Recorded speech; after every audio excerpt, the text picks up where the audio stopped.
স্বাগত দীপ্ত সংবাদের সাথে আছে আমি কাজী আসিফুজ্জামান। জেলা উপজেলার হাসপাতালগুলোর সক্ষমতা বাড়াতে সরকার কাজ করছে বলে জানিয়েছেন প্রধানমন্ত্রী তারেক রহমান। সকালে ঢাকা মেডিকেল কলেজের প্রতিষ্ঠা বার্ষিকীর অনুষ্ঠানে যোগ দিয়ে এ কথা জানান প্রধানমন্ত্রী। এ সময় বিশেষজ্ঞ চিকিৎসকদের প্রান্তিক পর্যায়ে সেবা দেওয়ার আহ্বানও জানান তিনি। প্রধানমন্ত্রী বলেন, গ্রাম থেকে চিকিৎসার জন্য রোগীদের যেন ঢাকায় আসতে না হয় সেজন্য সরকার জেলা ও উপজেলা পর্যায়ের হাসপাতালের শয্যা সংখ্যা বাড়ানোর পাশাপাশি সেবার মান উন্নয়নের ওপর গুরুত্ব দিচ্ছে। এছাড়া দেশের মানুষকে যেন চিকিৎসার জন্য বিদেশে যেতে না হয় সেজন্য চিকিৎসকদের আন্তরিক হওয়ার আহ্বান জানান প্রধানমন্ত্রী। শেষ মুহূর্তে আমার আল্লাহ তৌফিক তাৎক্ষণিকভাবে আমি সেই ব্যবস্থাটি সমস্যার সমাধানের চেষ্টা করেছি। ব্যাপারটি কেন আমাদের ডাক্তারদের উপরে আমাদের দেশের মানুষের আস্থা এবং বিশ্বাস দৃঢ়তর করতে আমরা পারবো না?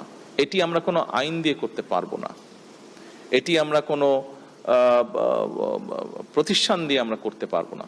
এটি একমাত্র সম্ভব হবে আপনাদের মানবিক অ্যাপ্রোচ এবং আপনাদের সঠিক সুষ্ঠু চিকিৎসা প্রদানের মাধ্যমে। দেশের উত্তরাঞ্চলে বৃষ্টি বাড়ার পূর্বাভাস দিয়েছে আবহাওয়া অধিদপ্তর। শনিবার রাজধানীর আবহাওয়া অফিসে সংবাদ সম্মেলনে এ কথা জানানো হয়।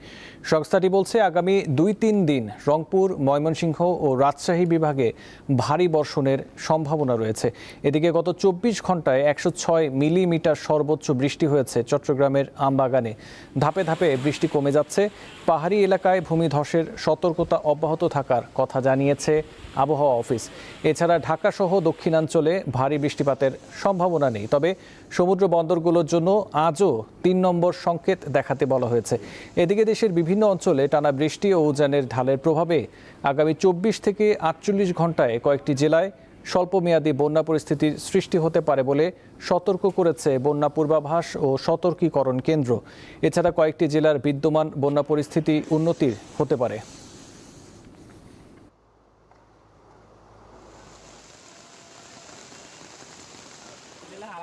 পাহাড়ি এলাকার যে সতর্কতা ছিল, আমরা হেভি রেইনফল হয়তো আজকে রাখবো, তবে ভূমিধস বা জলবদ্ধতার কথা নতুন করে আর আমাদের পূর্বাভাস থাকবে না। যে বৃষ্টিটা আছে এই বৃষ্টিটাই হয়তো আগামী 1-2 দিনের ভিতরে অনেকটাই কমে যাবে। রংপুর, ময়মনসিংহ এইসব জায়গায় বৃষ্টি আগামী 2 থেকে 3 দিন বৃষ্টি ওই দিক হবে এবং ওই জায়গায় কিছুটা বৃষ্টি ভারী বর্ষণ সম্ভাবনা আছে।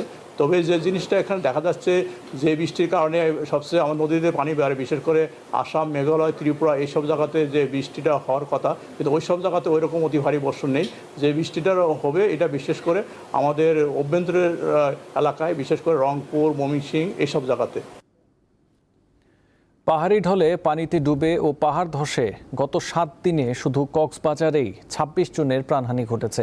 এছাড়া মৌলভীবাজার ও চট্টগ্রামেও প্রাণহানির ঘটনা ঘটেছে। বৃষ্টি ও পাহাড়ি ঢলে বিপর্যস্ত হয়ে পড়েছে চট্টগ্রাম ও পার্বত্য অঞ্চল। চট্টগ্রাম অঞ্চলের সব নদীর পানি বিপদসীমার ওপর দিয়ে বইছে। গত 5 দিন ধরে পানিবন্দী রয়েছে চট্টগ্রামের অন্তত 5 লাখ মানুষ। হালদা, সাঙ্গু, মাতামুহুরী, মুহুরী, ফেনী, সেলোনিয়া নদীর পানি সমতলে হ্রাস পেয়েছে। এদিকে চট্টগ্রাম জেলায় বন্যা পরিস্থিতি মোকাবেলায় বেসামরিক প্রশাসনকে সহায়তার জন্য সেনা সদস্যদের মোতায়েন করা হয়েছে। এছাড়া সিলেট বিভাগের অনেক জেলায় দেখা দিয়েছে বন্যা। গত কয়েকদিনের টানা বৃষ্টি ও উজান থেকে নেমে আসা ঢলে বিপদসীমা ছাড়িয়েছে সিলেট বিভাগের 6 নদীর পানি।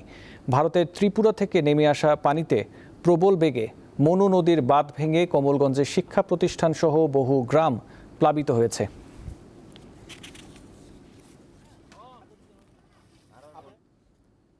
এদিকে উন্নতি হতে শুরু করেছে হবিগঞ্জের বন্যা পরিস্থিতি।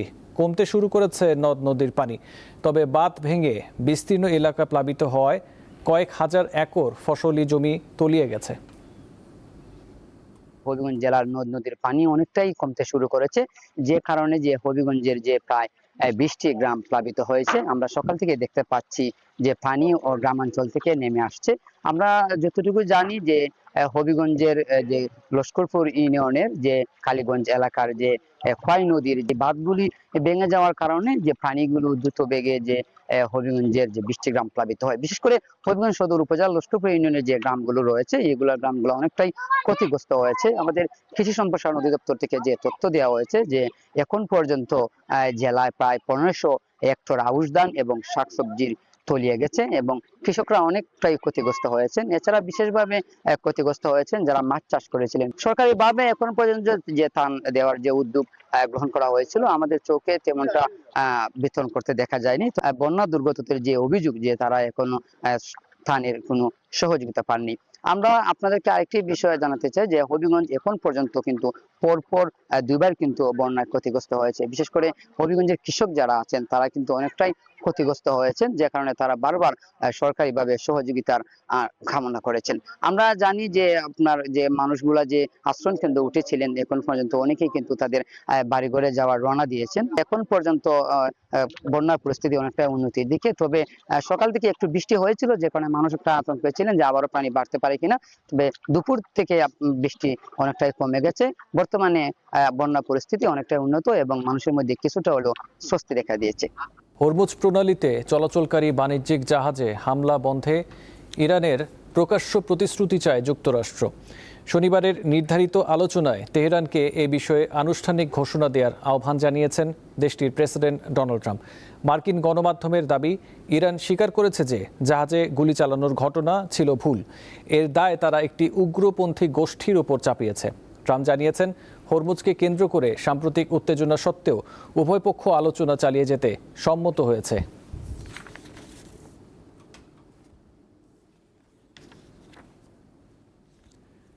ভেনেজুয়েলায় গত মাসে আঘাত হানা জোড়া শক্তিশালী ভূমিকম্পে নিহতের সংখ্যা 4,000 ছাড়িয়েছে। সরকারি হিসেবে এ পর্যন্ত 4,118 জন নিহত এবং 16,740 জন আহত হয়েছে। উপকূলীয় লাগুয়াইরা এলাকায় সবচেয়ে বেশি ক্ষয়ক্ষতি হয়েছে, আর হাজারো মানুষ এখনও নিখোঁজ। রিক্টার স্কেলে 7.2 ও 7.5 মাত্রার পরপর দুটি ভূমিকম্পে বহু ভবন ধসে পড়ে। জীবিত উদ্ধারের আশা ছেড়ে দিলেও স্বজনদের মরদেহের খোঁজে এখনও ধ্বংসস্তূপে অপেক্ষা করছেন অনেক পরিবার।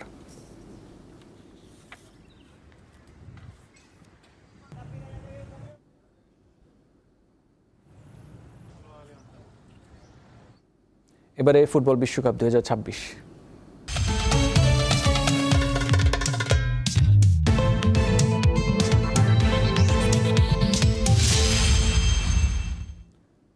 16 বছর পর ফুটবল বিশ্বকাপের সেমিফাইনালে উঠল স্পেন।